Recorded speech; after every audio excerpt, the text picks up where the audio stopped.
جی السلام علیکم ورحمۃ اللہ وبرکاتہ۔ اللہم صلی علی محمد وعلی آل محمد۔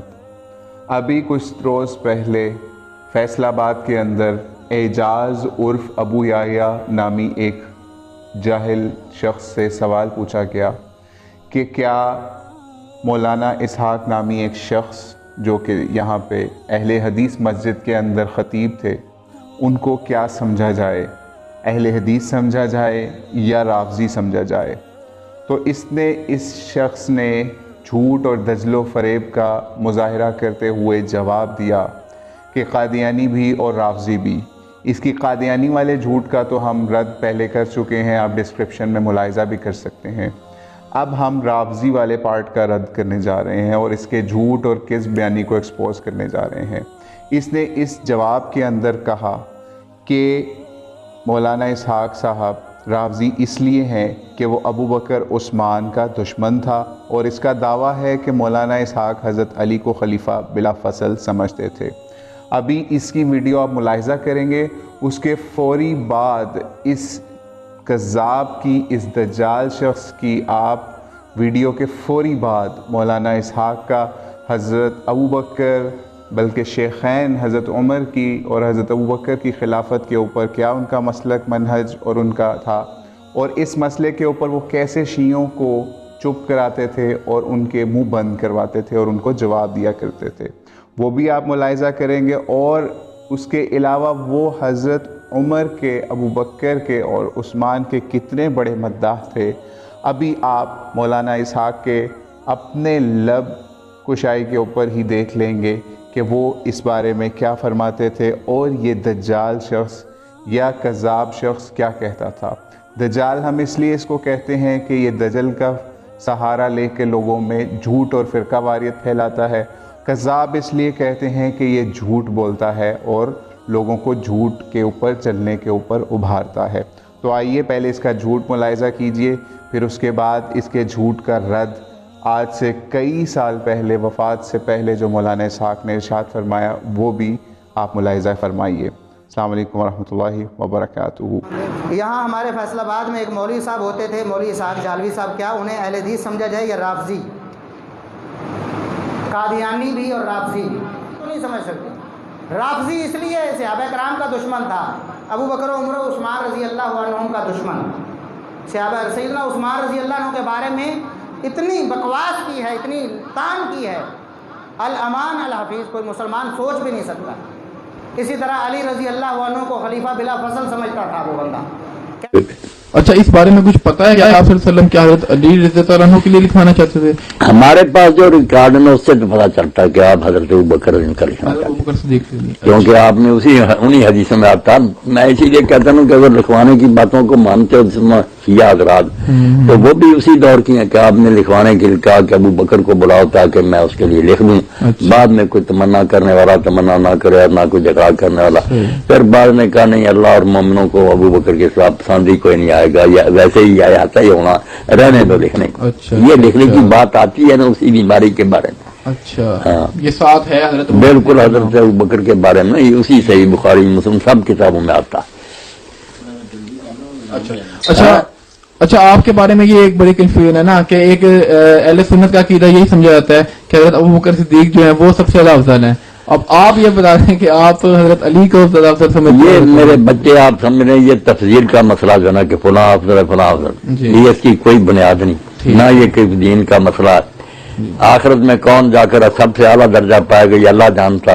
دنیا میں جن کے ہاتھوں سے دین کے کام ہوئے نا، جن کے دور میں یہ اللہ کی پسند ہے، وہ ابو بکر اور عمر ہے۔ شیخین کے دور میں اسلام کو جو غلبہ ملا نا اور دنیا میں نیکیاں پھیلیں، وہ بعد کی حکومتیں فتنہ کا شکار ہو گئیں، بندے وہ بھی کم نہیں تھے حضرت عثمان اور علی، مگر ہماری بدقسمتی سمجھے کہ آپس میں لڑائیاں شروع ہو گئیں، اتنا نہیں پھر دین کا کام ہو سکا جتنا شیخین کے زمانے میں۔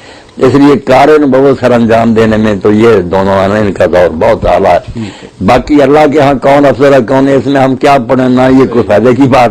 سب کا ادب کریں گے، ان کی حکومتیں جس جس وقت بنی ہیں امت نے انہیں چنا، یہاں ایک روایت جو حضرت ابن مسعود سے اور ہمارے یہ ساتھی بریلوی حضرات پیش کر دیتے ہیں بدر کے بارے میں کہ انہوں نے کہا جس کو مسلمان اچھا سمجھنا کام کو مارا المسلمون حسن فعند اللہ حسن، اس کو کہتے ہیں کہ مسلمانوں نے اب یہ پسند کر لیا، سارے لائٹیں کرتے ہیں پرانے اس طرح ساری بیتوں کے بارے میں. تو حالانکہ یہ بات انہوں نے جمہوریت کے بارے میں کہی، یہ جو نا صحابہ وغیرہ بھی بعض آ جائیں جمہوریت کو کفر کو نہ کہے.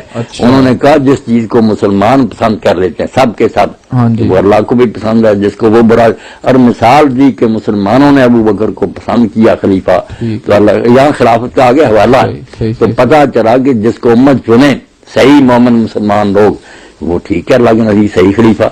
اور حضرت عثمان رضی اللہ عنہ کرو کہ جنگ تبوک لی حضور نے اعلان کیتا 300 اونٹ جڑا سی نا سنے پلان سامان آ گیا، 1000 دینار سونے کے پاؤنڈ، سب تو زیادہ خرچ حضرت عثمان نے اسے کیا. رسول اللہ نے پڑھتا سی اور نال کہہ دے جی آج تو بعد عثمان نہ بھی کوئی نیکی کرے تے کی بیٹا ہے.